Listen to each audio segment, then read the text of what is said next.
Omicron variant तेजी से पसार रहा पांव।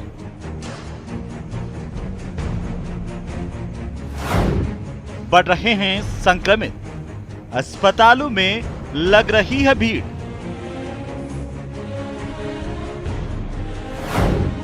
मेडिकल एक्सपर्ट्स की राय, डरे नहीं, घर पर भी है इलाज।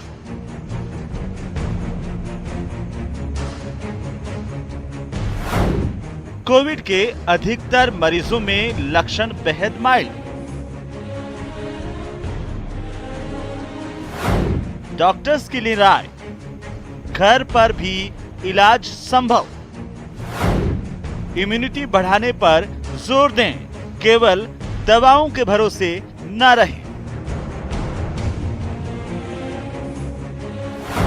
वैक्सीनेशन और कोविड प्रोटोकॉल का करें पालन।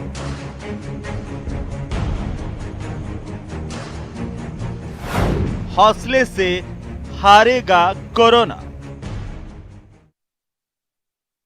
तो ये बहुत जरूरी है इस कोविड काल में, जब ओमिक्रॉन बहुत तेजी के साथ फैल रहा है। ऐसे में अगर आपके आसपास कोविड पेशेंट हैं तो उनका हौसला बढ़ाएं, क्योंकि साइकोलॉजी बहुत ज्यादा इसमें इफेक्ट करती है। अगर आपके हौसले बुलंद है तो आप इस बीमारी से लड़ पाएंगे और बहुत जल्दी आपकी रिपोर्ट जो है वो नेगेटिव सामने आएगी। इसी मुद्दे को लेकर आज स्टूडियो में चर्चा के लिए हमारे साथ मौजूद हैं डॉक्टर ज्योति कपूर, सीनियर साइकेट्रिस्ट हैं, और थोड़ी देर में हमारे साथ डॉक्टर नरोत्तम भी जुड़ेंगे। सबसे पहले डॉक्टर नरोत्तम भी हमारे साथ जो है वो जुड़ गए हैं, उनसे भी बात करेंगे। हमारे साथ इस समय डॉक्टर ज्योति हैं। ज्योति जी, लगातार चर्चा चल रही है ओमिक्रॉन को लेकर। बार बार ये भी कहा जा रहा है, चिकित्सा मंत्री ने भी ये कहा कि इससे डरने की जरूरत नहीं है, एहतियात बरता जाए। और शायद ज्योति जी, इसमें साइकोलॉजी की भी बड़ी महत्वपूर्ण भूमिका है। अगर आपकी बॉडी, आपका दिमाग ये मान लेता है कि आप बीमार हैं, तो शायद सिम्टम्स या फिर जो है वो ज्यादा रिजल्ट बेकार होने लगते हैं, बुरे होने लगते हैं, बजाय कि आप ये माने कि हम इससे लड़ लेंगे। डॉक्टर ज्योति, आप बिल्कुल ठीक कह रहे हैं। इनफैक्ट किसी भी तरह की बीमारी में रिकवरी के लिए एक बहुत इम्पोर्टेंट पैरामीटर होता है आपकी मेंटल हेल्थ। साइकोलॉजिकली आप उस बीमारी को किस तरीके से ले रहे हो, क्योंकि जब तनाव होता है, स्ट्रेस होता है, टेंशन होती है, तो जो रसायन हमारे शरीर में बनते हैं वो हमारी बीमारी को फाइट करने की क्षमता को घटा देता है। और कोविड के दौरान ये बहुत इम्पोर्टेंट एस्पेक्ट सामने आया है पिछले 2 साल में। इनफैक्ट आज सुबह मेरी एक पेशेंट ने मुझे मैसेज किया कि डॉक्टर ज्योति, आपको नहीं लगता कि लोग कोविड से ज्यादा पैनिक अटैक से मर रहे हैं? तो मतलब हमारे मरीज भी ये समझ पा रहे हैं कि जो लोग एंग्शियस हुए हैं, स्ट्रेस में गए हैं, उनमें जो रिकवरी रेट है वो स्लो हुआ है, सिम्टम्स ज्यादा प्रोमिनेंट हुए हैं। जबकि जो लोग रिलैक्स्ड रहे हैं या जिनमें एक तरह का इमोशनल रिजाइलियंस जिसको बोलते हैं, पॉजिटिव सोचते रहे हैं, उनमें रिकवरी रेट बेटर रहा है। तो कोविड के मामलों में और इसके अलावा दूसरी बीमारियों के केसेस में भी ये चीज बहुत इम्पोर्टेंट है। बिल्कुल। और ये भी कहा जा सकता है कि डॉक्टर ज्योति, ये भी कहा जा सकता है कि जितने मामले ओमिक्रॉन के इस समय सामने आ रहे हैं, रोज हजारों की तादाद में आ रहे हैं। पूरे देश में बात की जाए तो ये आंकड़ा लाखों से भी ऊपर जा रहा है। लेकिन इस बार लोग हॉस्पिटलाइज कम हो रहे हैं। शायद कहीं ना कहीं इस कोविड के साथ यूज टू होने लगे हैं। जो 3 वेव देखी इस देश ने, पहली, दूसरी और अब ये तीसरी वेव है। और कहीं ना कहीं लोग ये समझने भी लगे हैं कि अगर घर पर इसका ट्रीटमेंट लिया जाए, एहतियात बरता जाए, तो इससे रिकवर हुआ जा सकता है। बिल्कुल ठीक। और हमारी जो क्लिनिकल डिस्कशंस होती हैं उसमें ये समझ में आया है कि ओमिक्रॉन जो है वो डेल्टा प्लस वेरिएंट से डिफरेंट है। Omicron it's more of a deviant, जो कि हमारे थ्रोट को, फेरिंक्स को ज्यादा अफेक्ट करता है। इसकी पैथोलॉजी अलग है और इसकी वजह से जो पहले वाले वेरिएंट्स की वजह से जो लंग्स में डिजीज होती थी, सिवियरिटी होती थी, वो इसके साथ नहीं होती है। तो जैसे कोल्ड की शिकायत होती है जिसमें आपको खांसी, जुकाम, बुखार, इस तरह के लक्षण आते हैं, वो लक्षण इसमें ज्यादा प्रोमिनेंट है। और हमारे आसपास में हम जितने भी केसेस अभी देख रहे हैं, हमारे हॉस्पिटल में भी एडमिट हैं, उनमें सिवियरिटी नहीं है। ये मरीज नॉर्मल कॉमन कोल्ड की तरह घर में आसानी से ट्रीट किए जा सकते हैं। जो कि सिम्टोमेटिक ट्रीटमेंट से, जैसे कि अगर बुखार है तो बुखार के लिए, खांसी जुकाम के लिए जो दवा, स्टीम लेना और काढ़ा वगैरह पीना, अपने आप को वार्म रखना, ये चीजों से 5 से 7 दिन में कंप्लीट रिकवरी हो जाती है।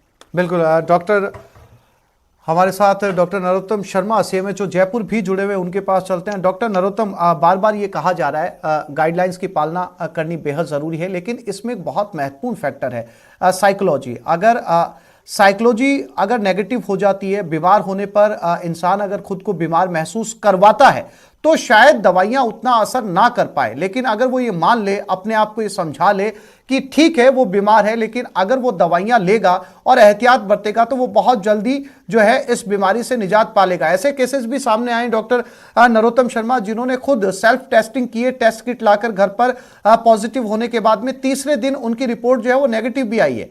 डॉक्टर नरोत्तम, आपकी आवाज नहीं आ रही है मेरे पास। मेरी आवाज मिल रही है डॉक्टर नरोत्तम आपको? हाँ, अब आई आवाज आपकी। मेरा सवाल डॉक्टर नरोत्तम आपसे ये है कि बात साइकोलॉजी की चल रही है कि अगर अच्छे से एहतियात बरता जाए, अच्छी डाइट ली जाए, बहुत सारे परहेज किए जाए तो इस बीमारी से लड़ा जा सकता है। खुद को ये समझाया जाए कि ये बीमारी जो है वो लाइलाज नहीं है, अगर एहतियात बरते जाएंगे तो इस बीमारी से रिकवर हुआ जाएगा। पैनिक में आने की जरूरत नहीं है, जो कि ज्यादातर लोग आ जाते हैं। और बहुत सारे केसेस डॉक्टर नरोत्तम ऐसे भी सामने आए हैं जो पॉजिटिव हुए हैं, जिन्होंने एहतियात बरता है, टेस्ट किट लाके खुद घर पे टेस्ट किया, तीसरे दिन वो नेगेटिव भी हुए हैं। डॉक्टर नरोत्तम जी, जिस तरह से जो वेव, थर्ड वेव को बोलते हैं, जिस तरह इमर्ज हुए हैं, केस अचानक बढ़े हैं, इसमें एक बात देखने को मिली है कि जो केस पॉजिटिव आ रहे हैं, हालांकि सिम्टोमेटिक केसों की संख्या निरंतर बढ़ती जा रही है।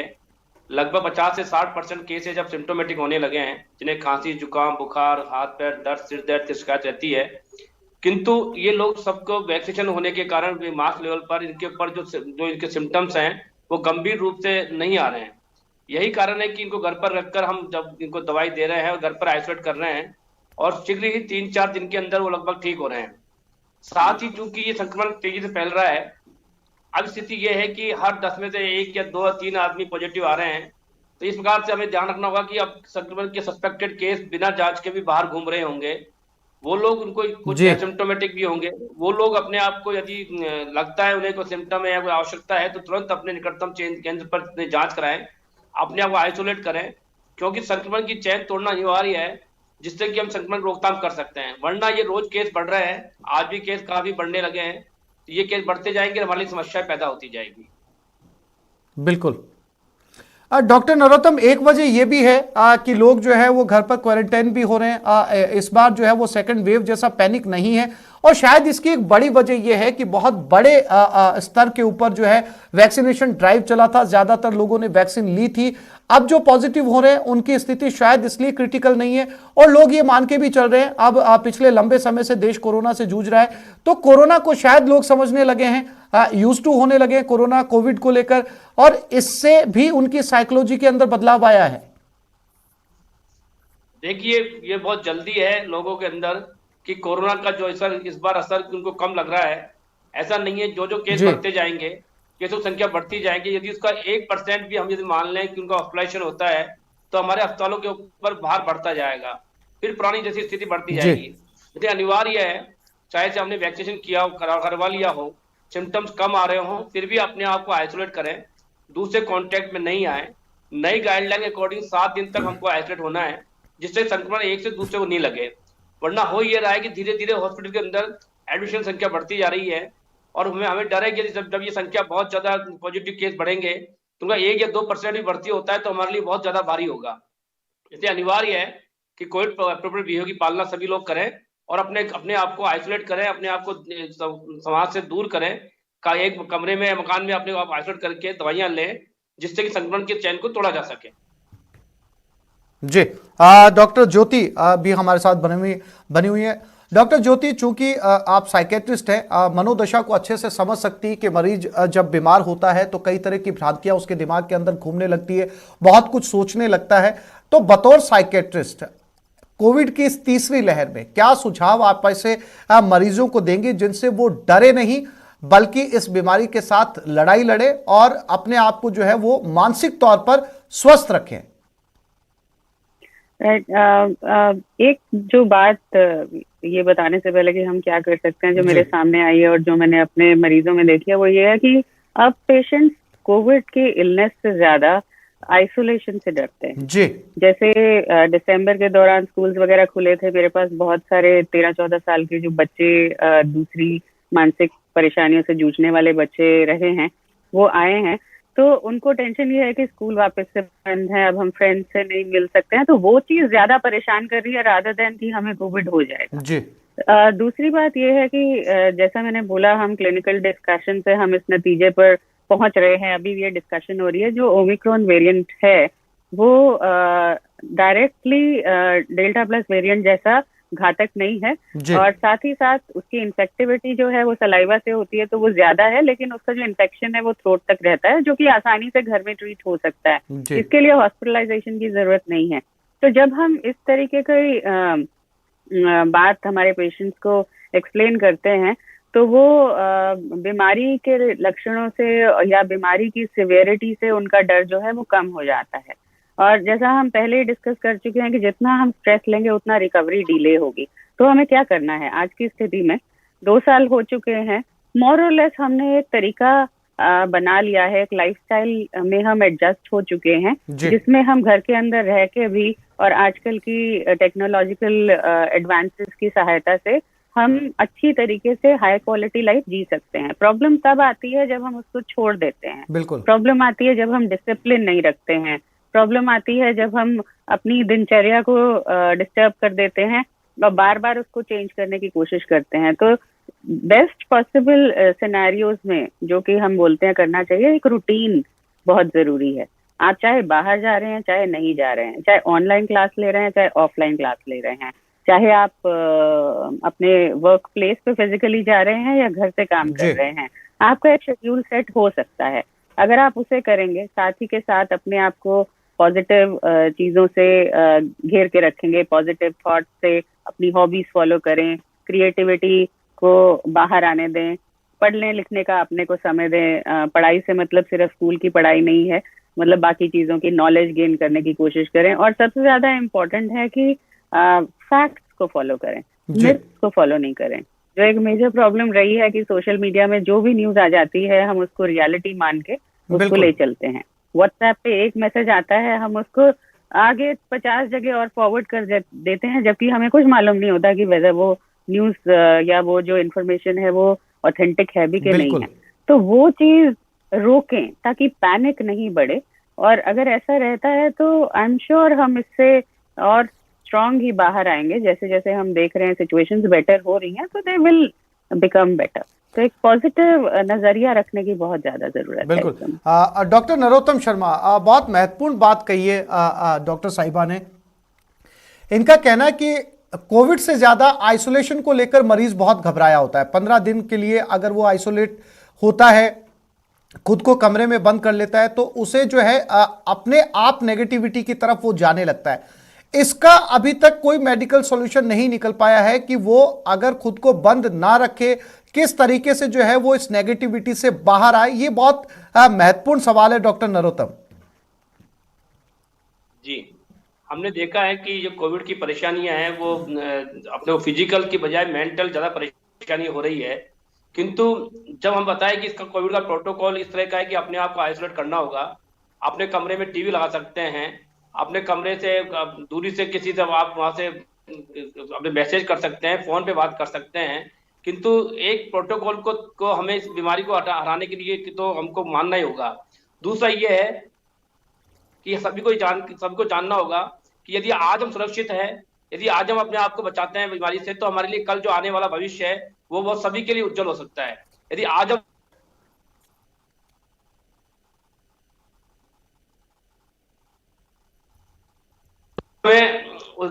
उस पालना करने से हमारा कल का जो भविष्य है वो हमारा सही हो सकता है। जी बिल्कुल। मेरी आवाज मिल रही है डॉक्टर नरोत्तम आपको? एक बार फिर से डॉक्टर ज्योति की तरफ रुख करते हैं। डॉक्टर ज्योति, एक जी, मैं फिर से आता हूं डॉक्टर नरोत्तम आपके पास। डॉक्टर ज्योति, एक और चलन देखा गया आमतौर पर जब भी इस तरह की बीमारी आती है कोविड को लेकर या किसी दूसरे जो है वो इलनेस की बात कर ले, अब लोग जो है वो इंटरनेट पर जाकर बीमारियों के सॉल्यूशन खोजने लगते हैं। उन्हें नहीं पता कि भले ही कोविड की तीसरी लहर चल रही है, सबको कोविड है, लेकिन सबके सिम्टम्स अलग अलग हैं, इनका ट्रीटमेंट अलग अलग है। एक ही सॉल्यूशन से इस बीमारी का इलाज सब लोग नहीं कर सकते। ऐसे लोगों को आप क्या सुझाव देना चाहेंगी जो गूगल पर जाकर ये सर्च करते हैं कि इसके सॉल्यूशन क्या है, नई नई होम रेमेडीज पर जाते हैं? ये फायदा पहुंचाने की बजाय नुकसान भी पहुंचा सकता है। नुकसान पहुंचाती है, बिल्कुल सही कहा। और मैं अपने मरीजों को यही बोलती हूँ कि देखिए, डॉक्टर गूगल कॉलेज में नहीं बनते जी, हम लोगों के लिए जो भी इंफॉर्मेशन आती है उसके पीछे एक बहुत मेजर साइंटिफिक रीजन होता है कि हम किस पर्टिकुलर सिम्टम के लिए कौन सी दवा दे रहे हैं। इसीलिए आप जो है अपने लक्षणों को मतलब बाकियों के लक्षणों से कंपेयर करके अपनी ट्रीटमेंट खुद ना करें। डॉक्टर्स आज की डेट में भी क्योंकि पिछले 2 साल में ये जरूरत बन गई है, टेलीमेडिसिन के जरिए ऑनलाइन कंसल्टेशन के जरिए अवेलेबल हैं जो कि आपको राय दे सकते हैं। पहली बात, ओमिक्रॉन, डेल्टा प्लस, कोविड के दूसरे वेरिएंट्स, इनके लक्षण अलग अलग हैं। साथ साथ बॉडी का रिएक्शन हर वायरस का अलग अलग होता है, हर एक को सिमिलर सिम्टम्स नहीं आते हैं। सबको एंटीवायरल की जरूरत नहीं होती है, सबको स्टेरॉइड्स की जरूरत नहीं होती है। और ओमिक्रॉन जो वेरिएंट है उसके केस में क्योंकि लंग्स पे मेजर कोई इम्पैक्ट नहीं पड़ रहा है तो ऑक्सीजन वगैरह की कमी नहीं हो रही है इसके केस में। It's like a common cold disease जिसमें बुखार, जिसको कम करने के लिए नॉर्मल बुखार की दवाइयाँ दी जाती हैं वो, और साथ साथ में जो गले में खराश और उससे रिलेटेड, गले में दर्द से रिलेटेड जो थोड़ी बहुत ट्रीटमेंट होती है उसकी केसेस, मैक्सिमम केसेस में जरूरत होती है। तो इसलिए बहुत जरूरी है कि आप एक तो इसको हर वेरिएंट को सिमिलर समझ के, सिमिलर जो पिछली वाली प्रिस्क्रिप्शन है या किसी और की प्रिस्क्रिप्शन है उसको लेके और दवाइयाँ ऑर्डर करके खाना शुरू ना करें। दूसरी बात यह है कि अगर आपको अनकंफर्टेबल लगता है, अगर आपको लगता है कि आपके सिम्टम्स जो हैं वो ज्यादा हैं, फिजिकली, मेंटली नहीं, शारीरिक तौर पे आपको अनकंफर्टेबल होता है, तो आप डॉक्टर में लगा रहता है, तो उस तरह की चीज है। जो अभी डॉक्टर नरोत्तम कह रहे थे आइसोलेशन की बात है, तो आइसोलेशन भी इसीलिए ही जरूरी है। आप नॉर्मली देखेंगे कि घर में, अभी मैं पर्सनल एग्जांपल दे देती हूँ, मेरे सिस्टर ब्रदर इन लॉ दोनों सिक हैं और दोनों बच्चे जो हैं दे आर एसिम्प्टोमेटिक, तो वो घर के 2 अलग अलग फ्लोर पे रह रहे हैं। तो हमने एक तरीके से आइसोलेशन जोन बना लिया है, लेकिन आपके पास ऐसा नहीं है कि आप बिल्कुल कमरे में बंद हो जाएंगे। आप बेसिकली ट्राई करेंगे कि किसी तरीके से आपका कॉन्टैक्ट दूसरे के साथ ना आए। तो मास्क का यूज, सैनिटाइजेशन का यूज, इसको प्रॉपरली करें। और सप्ताह भर की बात है, बहुत सारी चीजें होंगी जो आप करना चाहते होगे जो नहीं कर पा रहे होगे क्योंकि घर में इतनी सारी चीजें करने को रह रही थी, वो आप कर सकते हैं।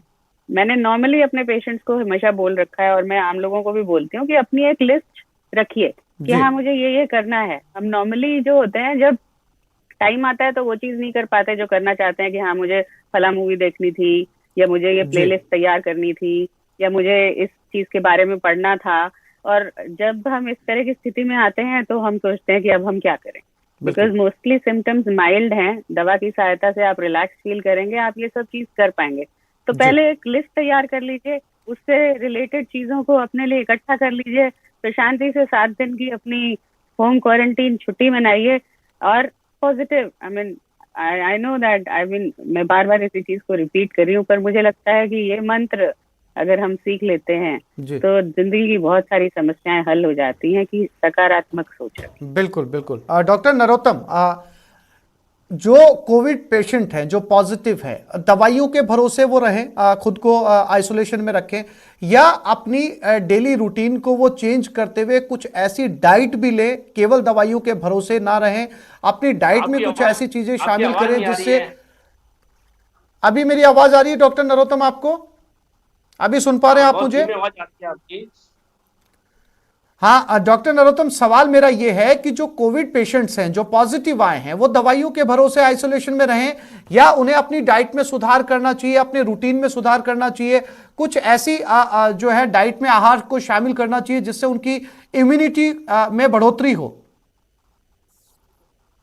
बिल्कुल, जिन मरीजों को हमने होम आइसोलेट किया है उन लोगों से सभी से कांटेक्ट किया भी जा रहा है, समझाया भी जा रहा है कि हमें दवाइयों के साथ जी साथ अपनी मेंटल जो कंडीशन है उसको मजबूत रखना है, अपनी फिजिकल कंडीशन जिसमें हमने क्या खाना पीना है उनके बारे में सबको समझाया जाता है।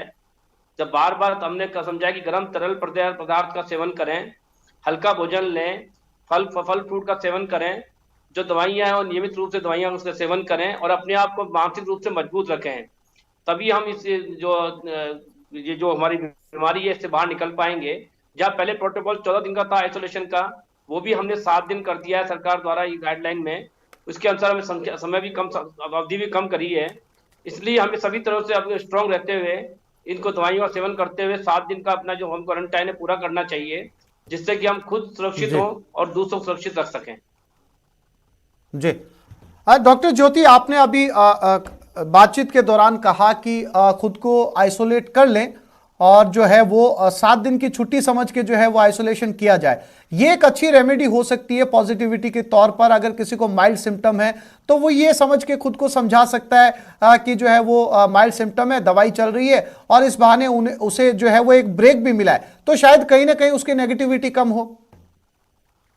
डेफिनेटली, अगर हम ये मान के चलते हैं कि लाइफ में जो भी होता है, जो भी चैलेंज हमारे सामने आता है, उसमें एक अपॉर्चुनिटी है।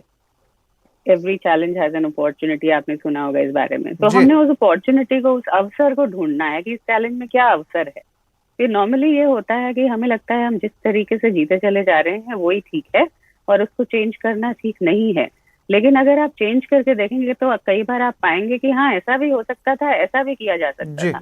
इनफैक्ट पिछले 2 साल का जो एक्सपीरियंस है मेरा, मेरे कलीग्स के साथ, मेरे पेशेंट्स के साथ, बाकी लोगों के साथ, काफी लोगों ने इस दौरान कई नई चीजें की हैं जो वो पहले नहीं कर पाते थे, क्योंकि आप एक रूटीन लाइफ को फॉलो करते चले जा रहे थे। आपके पास समय नहीं था, या समय होता था तो आप उसी तरीके से पार्टी करने चले गए हैं, या रेस्टोरेंट में चले गए हैं, या बाहर मूवी देखने चले गए हैं, या शॉपिंग करने चले गए हैं। अब ये वाली चीजें नहीं है। तो अब आपके पास समय है कि आप एक तरीके से इंट्रोस्पेक्ट कर सकते हैं कि मैं और इस टाइम को कैसे बेटर यूटिलाइज कर सकता हूँ।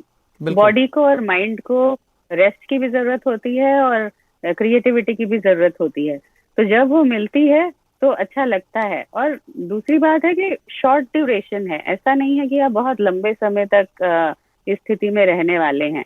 तो अगर आपको तनाव हो भी रहा है या आप परेशान हो भी रहे हैं तो अपने आप को ये दिलासा दिलाना बहुत जरूरी है कि शॉर्ट है, ट्रांजिएंट है, कुछ समय की चीज है, कुछ समय बाद खत्म हो जाएगी। अच्छी बात ये है कि सिम्टम्स मैनेज किए जा सकते हैं। आजकल की जो भी हमारे पास टेक्नोलॉजी और मेडिसिन सब कुछ अवेलेबल है, तो सपोर्ट अवेलेबल है, हेल्प अवेलेबल है, और बाहर लोग हैं जो आपका ख्याल रख रहे हैं, तो आप अकेले नहीं हैं। तो ये वाली चीज को अपने आप को बताते रहना, एक तरीके से पॉजिटिव एफर्मेशन देना कि मैं अकेला नहीं हूँ और मेरे साथ सब लोग हैं और सब ठीक होगा, वो हमको इस पीरियड से निकलने में भी हेल्प करेगा। बिल्कुल। और साथ में दूसरों को ढाढ़स बंधाने में और दूसरों को स्ट्रॉन्ग करने में भी हेल्प करेगा। डॉक्टर नरोत्तम, चूंकि आंकड़े लगातार बढ़ रहे हैं, अभी फिलहाल आंकड़ों में कमी नहीं आई है। अगर पिछले 5 दिनों के आंकड़े अगर सिर्फ जयपुर के देखें तो बहुत मामूली कमी जो है वो इन आंकड़ों के अंदर है। अगर ये कमी लगातार बनी रहती है तो डॉक्टर नरोत्तम, आपका तजुर्बा क्या कहता है कि अब इस दर में कमी आएगी? जितना पीक पर जाना था ये जा चुका है, या इससे आगे और ज्यादा बढ़ेगा? देखिए, अभी कमी नहीं आई है, लगातार प्रतिदिन केस बढ़ रहे हैं। कल किसी टेक्निकल वजह से सारे केसों की गिनती नहीं हो पाई है। आज फिर केसों संख्या में काफी वृद्धि हुई है और अभी ये वृद्धि लगातार बनी रहेगी। कुछ समय तक लगातार वृद्धि और आगे जाएगी। पीक आना अभी बाकी है। इसका एकमात्र सुरक्षा का उपाय है कि हमें कोविड एप्रोप्रिएट की पालना सभी लोगों को मिलजुल कर करनी होगी। सभी लोगों को अपने भीड़ में जाते समय मास्क का उपयोग करना होगा, सोशल डिस्टेंस की पालना करनी होगी, समय पर वैक्सीनेशन कराना होगा, क्योंकि अभी पीक देखना बाकी है। अभी केसों में वृद्धि तेजी से हो रही है और आज भी केसों में संख्या में काफी वृद्धि हुई है, जो आगे भी देखने को मिलेगी हमें। इसको देखते हुए हम लोगों को बहुत ही अभी सावधान रहने की आवश्यकता है और कोविड एप्रोप्रिएट बिहेवियर की पालना करते हुए अपने को और दूसरों को बचाने की आवश्यकता है। जी, डॉक्टर ज्योति, अंत में आपसे वो सुझाव जो आप कोविड पेशेंट्स को, जो इस समय पूरे प्रदेश के अंदर कोविड पेशेंट्स हैं, जो इस समय आपको देख रहे हैं, सुन रहे हैं, किस तरीके के सुझाव आप उनको देना चाहेंगी बतौर साइकेट्रिस्ट कि वो नेगेटिव ना रहें, इस बीमारी से लड़े और स्वस्थ होकर बाहर निकले? जी, मेरा सबको एक ही सुझाव रहेगा कि पॉजिटिव सोचें। कोई भी चीज परमानेंट नहीं होती है। हमारी जो लाइफ में कुछ भी होता है वो परमानेंट नहीं होता है। ये समय भी निकल जाएगा। पहले 2 साल भी हमने निकाले हैं और इससे बहुत डिफिकल्ट समय हमने निकाला है, तो ये समय उतना डिफिकल्ट नहीं है। और आंकड़ों पे फोकस नहीं करते रहें। जिनका काम है स्टैटिस्टिक्स को फॉलो करना वो कर रहे हैं। गवर्नमेंट ने जो प्रिकॉशंस लेनी है या जो भी कदम उठाने हैं वो कर रहे हैं। हम क्या कर सकते हैं अपने लिए, उस पे फोकस करें। तो इसीलिए फैक्ट्स को फॉलो करें, मिथ्स को फॉलो नहीं करें, रिलैक्स होने की कोशिश करें, लक्षणों को सिम्टोमेटिकली जो आपके डॉक्टर प्रिस्क्राइब करते हैं उस ट्रीटमेंट से को फॉलो करें। और जो भी चीज करने से आपको अच्छा लगता है या जो करने से आपका मन खुश होता है वो हॉबी या वो एक्टिविटी आप इस दौरान करें। जरूर कुछ समय के बाद आप बहुत अच्छा महसूस करेंगे, वापस से अपनी हेल्थ रीगेन करेंगे और दूसरों को भी हेल्दी रहने में सहायता देंगे। बिल्कुल। डॉक्टर ज्योति और डॉक्टर नरोत्तम, बहुत शुक्रिया हमारे साथ जुड़ने के लिए। तो जैसा कि दोनों डॉक्टर्स ने कहा कि डरे नहीं, इससे लड़े, और सबसे ज्यादा जरूरी है कि आप अपनी मानसिक सेहत को स्वस्थ रखें, क्योंकि कोई भी स्थिति परमानेंट नहीं होती है। नमस्कार। इस खास कार्यक्रम में फिलहाल इतना ही।